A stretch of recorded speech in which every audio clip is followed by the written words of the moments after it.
The spirit of imagination is a gift to all people.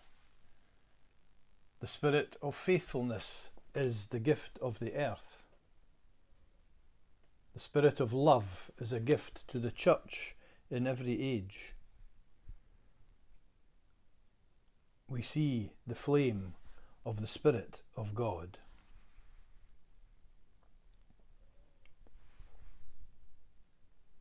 In the beginning, creation was woven, a beautiful web, loved into being, in which all things are connected, in which all things need all things.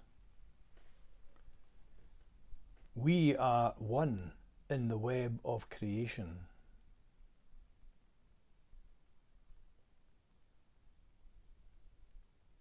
We gather now with the birds, the insects, and the animals,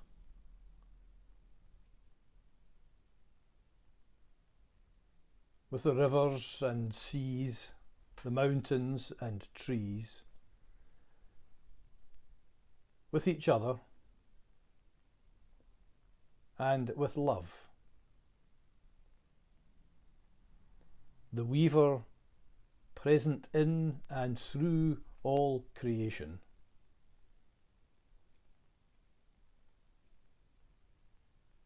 We are one in the web of creation.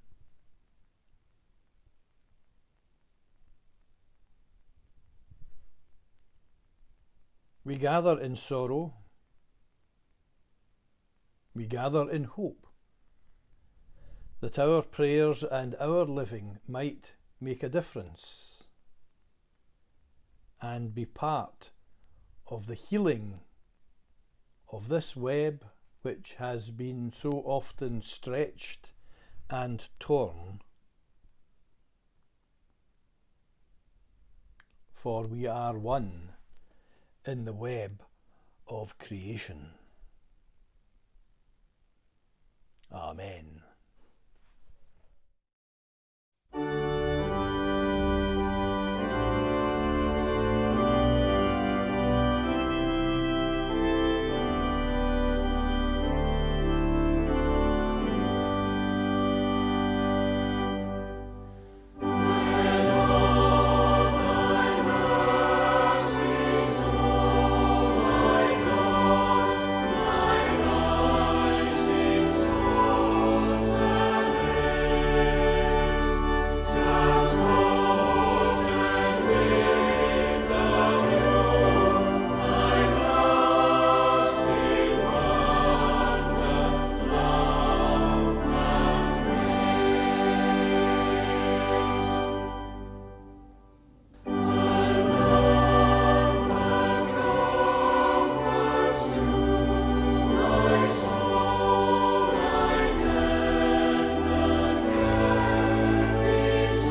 The reading is from John chapter 14, reading verses 6 to 12. Jesus told him, I myself am the way, I am truth, and I am life. No one comes to God but through me. If you really knew me, you would know Abba God also.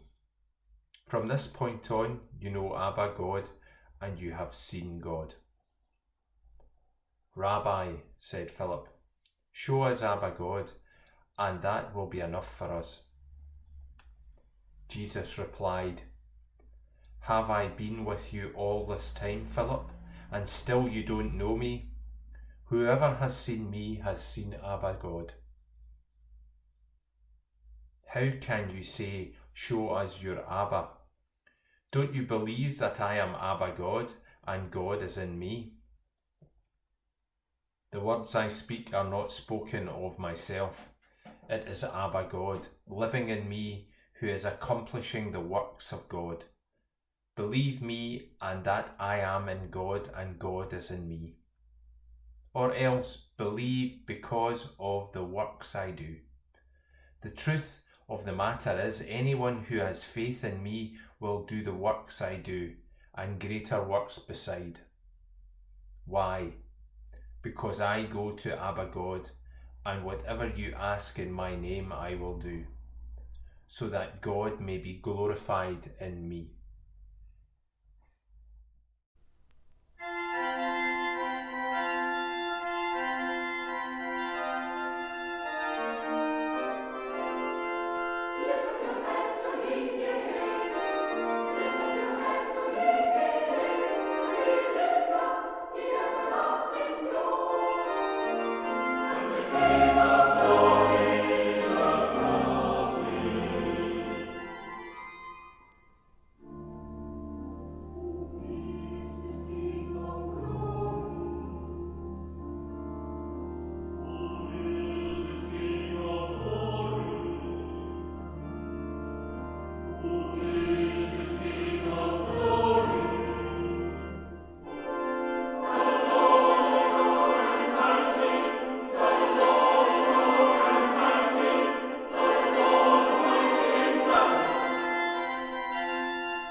Together, we are an evolving community, intimately related to an evolving humanity. This evolving humanity is part of, but not central to, an evolving cosmos. As Ralph Waldo Emerson said, we lie in the lap of immense intelligence, which makes us receivers of its truth and organs of its activity. We could ponder that sentence for a lifetime and still not exhaust its wonder and meaning. On this Science Festival Sunday, let's ask ourselves, what is the relationship between science and religion? Now, I know full well it is of course not the first time the question has been asked, but let me posit two assertions. First, religion without science is blind. Einstein said, science without religion is lame, religion without science is blind. If we think religion is belief in facts and events, for example, that God is creator and that Genesis is a literal account of creation, then these claims need to be subjected to the same scientific standards as any non-religious claims. Just as we expect theories such as evolution to be tested, so a theory that God created the world needs to be tested. Not only is religion without science blind, but it can be dangerous to our health. Have you ever heard of the Darwin Awards? The Darwin Awards salute the improvement of the human genome by honouring those who accidentally remove themselves from it in a spectacular manner. People who come up with all sorts of insane ways to harm and kill themselves. One of the nominees a few years back was the balloon priest, a Brazilian priest who created his own flying machine out of balloons and a garden chair. He was inspired apparently by the infamous lawn chair Larry, who managed to survive his stunt. Anyway, the balloon priest even packed a cell phone and a GPS for safety. The problem was that he hadn't learnt how to use his GPS. And when he realised he was in trouble somewhere over the Atlantic Ocean, he called for help on his mobile phone. Of course, they asked him where he was. He couldn't tell them because he couldn't work his GPS. And a wise person once said, if you want to know where you are going and how to get there, you have to know where you are to begin with. The priest made a fatal mistake. Instead of trusting in his GPS to guide him, he trusted in blind faith, and alas, he was led straight to heaven. Religion that denies the laws of nature is blind and dangerous. But the good news is that the blind faith is not the only way to do religion. The type of religion that we seek to practice at St Magnus Cathedral, along with many other people around the world, has its eyes wide open to the beauty of nature, the wonders of the intellect, and the genius of science. And secondly, science without religion is lame, as Einstein said. Science can do very nicely without superstitious religion, but religion offers a helpful balance to science when it adds value and imagination to the shared human experience. Jacob Needleman tells the story in his book, A Sense of the Cosmos, about a person who buys a gun. He doesn't know what it's for, but he likes the shape and the feel of it. It seems useful to him, but he doesn't know why. And he discovers that it works really well for pounding nails into walls. So, he concludes that he has found the true nature of the gun. It's a hammer. And he can even prove his theory by repeatedly and successfully hammering nails into the wall. Religion at its best asks essential questions about nature beyond names and labels. Religion at its best inspires the type of imagination that considers the essential value in life beyond function and usefulness. There's a beautiful verse in John's Gospel spoken by Jesus. He says in John 14:12, "The truth of the matter is, anyone who has faith in me will do the works I do, and greater works besides. Why? Because I go to Abba God." Let me translate those words into a progressive framework. I understand going to Abba God as a metaphor for going deeper into life, hinting at essence. Going to Abba God indicates going beyond the surface, asking what lies beneath and why. Jesus says that those who follow in his example will in fact go deeper than he did. he states his own form of spiritual evolution, increased depth and increased consciousness. Evolutionary theory should offer no threat to our religious ideals. We celebrate science and the relationship between science and religion. We celebrate our open future.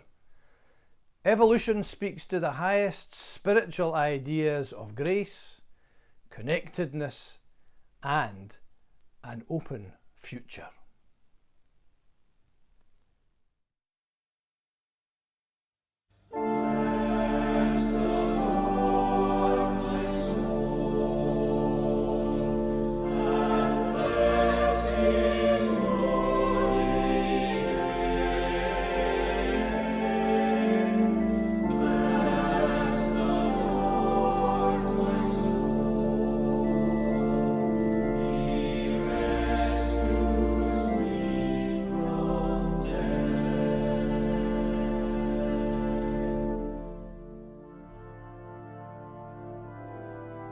We light this candle in remembrance and hope, to call to mind Magnus and Ronald and all the saints, and all those dear to us who have gone before, especially those who have died in recent times. And as a sign of hope to future generations as yet unborn, Jesus said, I am the light of the world. Whoever follows me shall not walk in darkness, but shall have the light of life.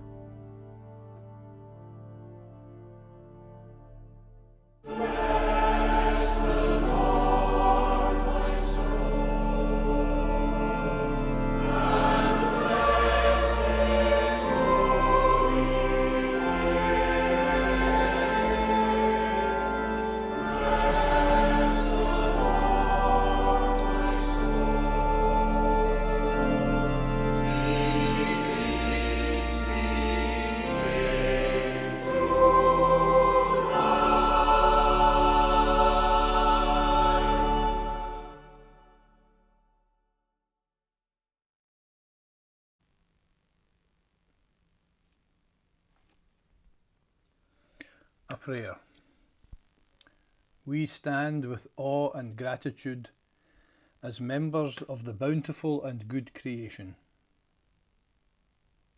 We rejoice in the splendour and mystery of countless species, our common creaturehood, and the interdependence of all that is created. We believe that the earth is home for all, and that it has been created intrinsically good.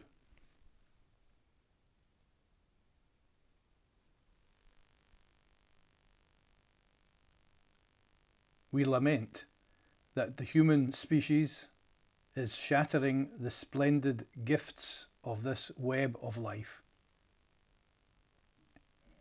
so often ignoring our responsibility for the well-being of all life, while destroying species and their habitats at a rate never before known in human history.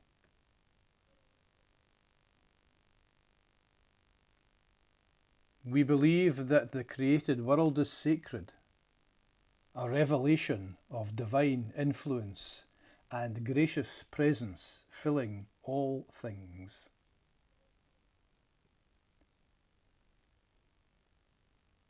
This sacred quality of creation demands moderation and sharing, urgent antidotes for our excess in consumption and waste,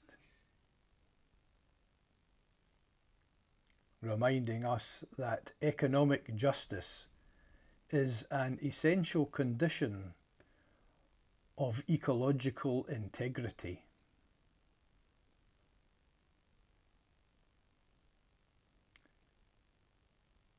We look forward to the day when the lamentations and groans of creation will be over. Justice with peace will reign. Humankind will nurture not betray the earth. And all of creation will sing for joy. Amen.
Deep within us, there is a place of peace, a place of wisdom, a place of love.